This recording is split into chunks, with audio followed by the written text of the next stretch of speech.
You're listening to the Full Phoenix Rising podcast.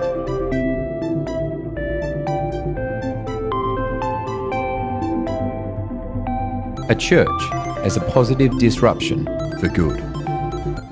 Duncan here, welcome back. Another week, another thought, another idea. This one is really just top 5 weirdest moments I've experienced in church. I've been in some form of leadership for a church for like 20 years, like half my life. And I've just started to document weird moments. And I came across an old article that I'd written, and some of them were very funny, and I remember the moments. So here they are. I don't think these are 1 through 5. I think there's probably 50 of them, and someone will remind me of other times that we've had together that are super weird. And I share it, I don't know, because this is what it sounds like when doves cry. Flower ladies rule is what I call this one. I used to have to ring the lady who did the floral arrangements on a Sunday when writing a message, and she needed to know by Wednesday what passage I was preaching on and what the topic was. I initially thought this was a joke from my senior pastor. My senior pastor, for the first time I was giving a message, called me and said, "Don't forget to let," I'll change her name here, "Daphne, the flower lady, know what you are preaching on and what passage." I didn't do that. And I got a very angry call from her Wednesday afternoon. "Duncan, you have not informed me first thing Wednesday morning of what your passage is." And I said to her, "I think I'm preaching on Psalms. I'm not sure." And then on Saturday afternoon, I'm the youth pastor, by the way. I'm not the high level of EQ I have right now. I call her and I say, "I'm preaching on Romans." And she near lost her mind. She's like, "I have prepared peonies for Psalms, and if you are preaching on Romans, then I needed to have made roses for Romans." And I said to her in that moment, a moment of weakness, "Daphne, I feel roses for Romans are pretty derivative. Why don't we mix things up and bring peonies for Romans?" And she, clear as day, said, "You are a lunatic. Stick to preaching the word, and I will stick to creating the moment. And you need to roll it back and preach on Psalms, not on Romans." And I said, "Listen, that's not going to happen." Anyway, the following week, I got a call from the senior pastor who had clearly been berated by the flower lady for my uncouth use of scripture, and told me that you should never, ever, ever do that again, and make sure that you stick to the passage that you're going to preach on. I rang her back because I had to apologize. And I said, if I wanted Venus flytraps for Sunday, what book of the Bible would I have to preach on? And she did not find that funny. So that was my first weird moment in church. First time I ever got to shoot a gun was with Border Patrol in the States.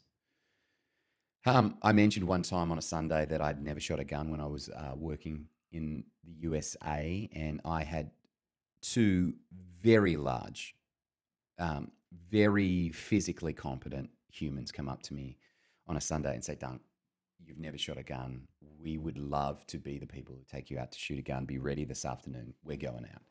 And guy pulls up in an old utility, old truck with a tray in the back, bed seat, so you sit 3 across, and he jumped into this truck, and we trundled out into the desert. And I, about 25 minutes into the journey, thought I was being taken out into the wilderness to get shot.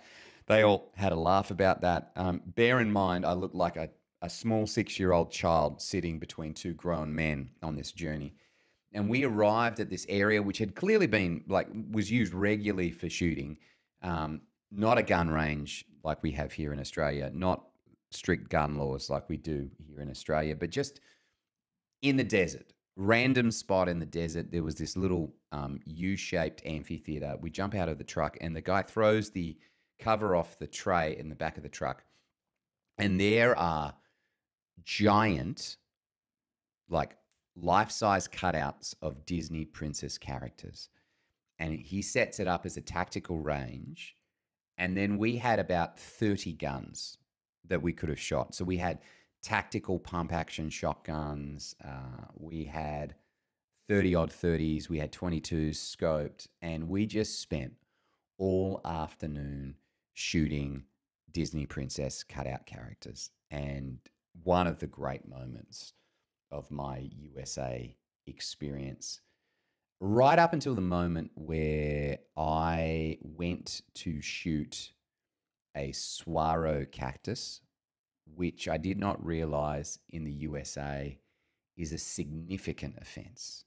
And as I was lining up to shoot at this cactus, suddenly gun range commander, we're not at a gun range, we're just in a random spot in the desert, calls everything off, says, we're packing it up, we're getting it out of here.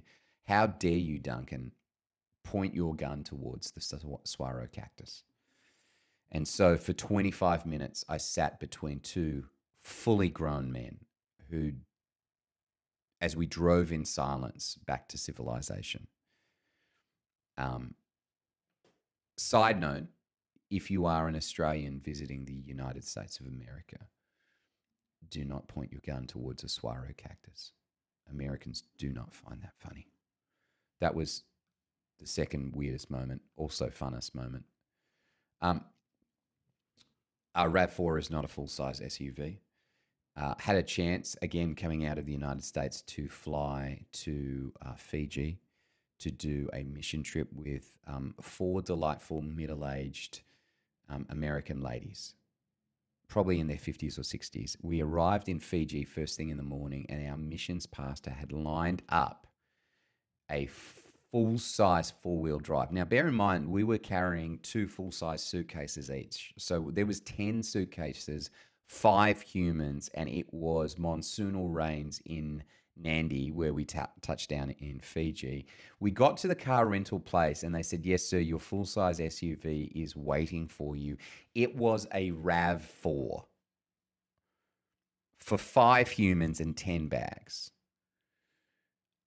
I then had to load our car up with all 10 fully stacked bags for the women that we were going to go and minister to, and drive across the main island of Fiji in a RAV4 that sat on 4 bald tires through a monsoon rain on unfinished roads.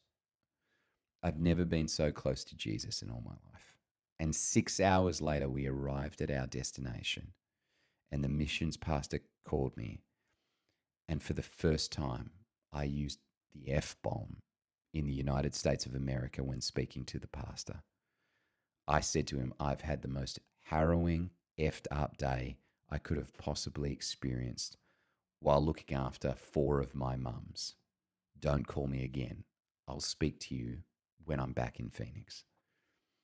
I never got asked to lead another mission trip after that. I'll use this as the last one. We'll just make it 4 for today, and I'll give you a bonus one next week. Actually, you know what? I'll break it up into 2 parts. Next week, we'll do the last 2 stories, and they're gold. And this week, you've got 3 weird stories. Next week, you'll have 2 more. Just a fun sojourn into the life of being a pastor, okay? See you again next week. Full Phoenix Rising. Catch you later. You know what? And feel free to share any weird stories you have below in Discord or wherever you share this. All right, bye.